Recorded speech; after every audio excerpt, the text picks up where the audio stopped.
ешқашан мына 3 адамға қарызға ақша бермеңіз. Себебі осы 3 адамға қарызға ақша берсеңіз, біріншіден ақшасыз қаласыз, қарызыңыз қартаймайды. Екінші, сол адамдармен қарым қатынасыңыз бұзылады. Біріншісі туысқандар. Егер туысқандар қарызыңызды қайтарғыңызды ойламаса, онда сіз қарызыңызды ала алмайсыз. Екіншісі ескі достар. Ол адамдар әуелі сіздің қал жағдайыңызды, денсаулығыңызды, отбасыңызды сұрайды, содан кейін қарызға ақша сұрайды.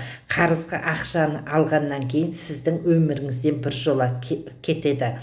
Үшінші, жаман әдеттерге тәуелді адамдар, арақ ішетін, құмар ойындар ойнайтын адамдарға ешқашан қарызға ақша бермеңіз.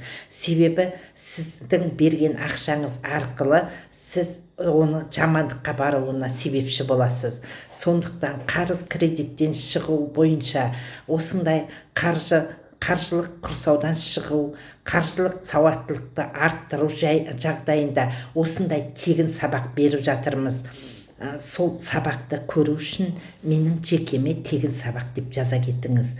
Ал енді сіз бұл жайында қандай ойыңыз бар, комментарийға жаза кетіңіз.